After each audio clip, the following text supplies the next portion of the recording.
तुम्हाला कलाकार म्हणून मालिका महत्वाची, टीव्हीवर तुम्ही दिसता, रोज लोकांच्या समोर येता, तुम्हाला कंटिन्यू त्या ह्याच्यात राहावं लागतं. मग नेहमी आता भिवरी सासवड पासून पुण्याला जा, मुंबईला जा, तो प्रवास, जाणे येणं, राहण्याची व्यवस्था, म्हणजे बऱ्याच सुरुवातीच्या काळात थोडा स्ट्रगल होतो. पण त्या काळात बरीच मंडळी असतात, सहकारी असतात, की सपोर्ट करतात, की आपण सांगू शकतो की नाही माझ्या ह्याच्यात याचा बाबा सिंहाचा वाटा आहे, यांनी मदत केली.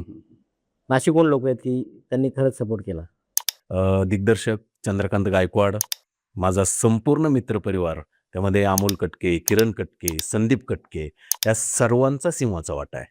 संदीप, तुला खरं सांगू का, मी ज्यावेळेस पुण्याला यायला सुरुवात केली ना, त्यावेळेस 1992 साली आमच्याकडे एसटी सुरू झाली होती. ती पण वेळच्या वेळेला, म्हणजे सकाळी 6:15ला एक जायची, नंतर 10 वाजता एक जायची, नंतर म्हणजे अशा 1-1, 2-2 तासाच्या गॅपनी त्या गाड्या होत्या. आणि मी 1998ला जेव्हा पुण्यात येत होतो काही शिकायला, हे करायला, किंवा 2000 साली 2000 त्यानंतरच मी यायला लागलो होतो ना, तर त्यावेळेस मला म्हणजे 6 वाजता आमचा क्लास असायचा, मला घरून 3:30 वाजता निघायला लागायचं. बरोबर. त्याचं कारण काय, कारण 3:30ची गाडी गेली की डायरेक्ट मग 5-5:15ला असायची, मग 6चा क्लास सापडायचा नाही. कारण भिवरीतून स्वारगेटला यायला एसटीला कमीत कमी तास लागायचा. मग तो तास कुठे होणार, कारण मला पुन्हा स्वारगेटला उतरायचं आणि तिथून लोकमान्य नगरला चालत यायचंय.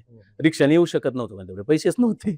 त्यामुळं एसटीने उतरलं की चालत चालत चालत लोकमान्य नगरच्या शाळेत यायचं, तिथं येऊन मग तो क्लास करायचा आणि सरांना सांगायचो, सर मला लवकर सोडा, कारण मग तिथून कारण त्या श्रीरामपूर नावाची एक आपल्याकडून एक एसटी जायची बघ, ती 8:30ला बरोबर निघायची. मग ती एसटी मिळाली पाहिजे, मग 8:15 वाजता पळत पळत पळत पळत यायचं की तिथं.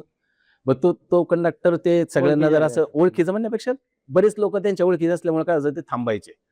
मग तो हा आला का रे, हा आला का रे, हा नाही आला, नाही आला का, मग येणार आहे का देव, मग तो हा, म्हणजे त्यांचं एवढं हे झालं, कारण गाड्यांची संख्या कमी होती ना, त्यामुळे मग ते थांबायचे कधी कधी. मग आपण सांगायचं मी येणार आहे बरं का, असं सांगामध्ये व्हायचं, मग जायचो तो खूप. आणि नंतर गाडी घेतल्याच्या नंतर मी जेव्हा पुण्यात यायचो तेव्हा म्हणजे अख्ख्या पुरंदर नव्हे, पुणे जिल्ह्याला, महाराष्ट्राला बोबदेव घाट परिचित आहे. बोबदेव घाटामध्ये काय काय कांड व्हायचे आणि काय काय व्हायचं, संध्याकाळी 7-7:30 नंतर बोबदेव घाट माझ्या माहितीप्रमाणे बंद व्हायचं. तिकडनं कुणीही कारचा तर नव्हता संबंध जास्त खरं तर, पण 2 व्हीलरवाला कुणीही जात नव्हता, जर एखादी मोठी गाडी गेली तरच. कारण मी यायचो ना, तर मला पण करून सांगितलं जायचं 12-12:30 वाजता कधी कधी प्रयोग संपायचे नाटकाचे. तर मग ज्यावेळेस यायचो तर मी येवलेवाडी नावाचं जे गाव आहे त्या गावात येऊन थांबायचो. मग मागून गाडी आली का, बाबा एखादी हा आला, ट्रक एसटी आहे काय आलं तरी मग हे सांगू, कुणी आलं ना की मग एक 4-5 गाड्या झाल्या ना जत्त्यानी की मग त्या सगळ्या संगच जायचो आम्ही. आणि तेव्हाच आता लय स्टार रस्ता झालाय, तेव्हाच कुठला असला रस्ता तेव्हा, छे काही संबंध नव्हता तो त्रास. आणि आता पुणे हा पुण्याचा झाला. सगळ्यात मोठी कसरत आमची झाली ती मुंबईलाच. म्हणजे सिरियल माध्यमात काम कसं चालतं हे तुला काही वेगळं सांगायची गरज नाही. रात्रीच्या 11 वाजता फोन एका प्रोडक्शन मधून आला, हॅलो सर कल 7:30 का कॉल टाइम है. अरे 11 वाजता रात्री सांगतो तू, कल 7:30चा उद्या कॉल टाइम, मी येणार का सर. मी त्याला सांगितलं, सर मैं ऐसे ऐसे रहता हूँ, तो देखिए ना 10-10:30 बजे तक मैं आ जाता हूँ, करता हूँ, आता हूँ, लेकिन थोड़ा सा एक नाही ना सर, वो पहले सीन लगा है. म्हणजे ते रडगाणं जे तेव्हापासून आता पण तसंच आहे. म्हणजे एवढं मी जे बघतो ना ते तसंच. पण आल्यावरती काय सील नाही तो म्हणजे अरे देवा, मी तुला खोटं वाटेल संदीप, त्यावेळेस मी 11 वाजता घरचे म्हणले ना, काय झालं बापू, म्हणलं काय नाही मला आज. अरे म्हणलं आता कुठे जाणार, कसा जाणार. मग पुन्हा मित्र स्वारगेटला सोडवायला, मग ते बाईकवरती स्वारगेटला सोडवायला 2 गाड्या घेऊन सोडवलं. तिथून मी कुठली एसटी होती, कर्नाटक बेळगाव वगैरे नाही का त्या जातात, त्या गाड्या आल्या होत्या, त्याच्यात बसून मी तिथं. मग तो रात्रभर प्रवास, तिथून उतरून सेट वरती. आणि माझा सीन दुपारी झाला सर, बरोबर तसंच होतं. 7:30-7:15ला पोहोचलो होतो, तुला फोटो वाटणार.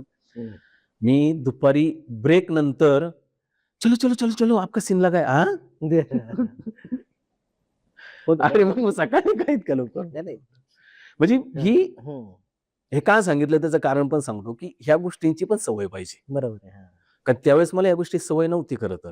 आता ती इतकी सवय झाली ना, किती वेळ, सर सकाळी 8-8:30 पर्यंत या.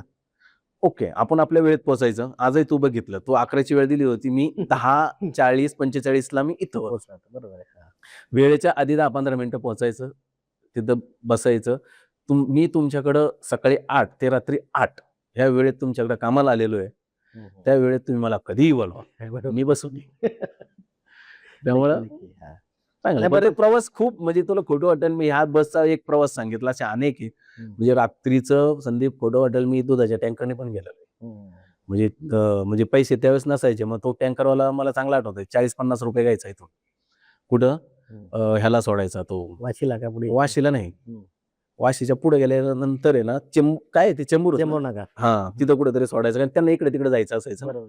मग तो तिथं सोडायचा. मग तिथून पुढे जा, अशा टाईपने म्हणजे असं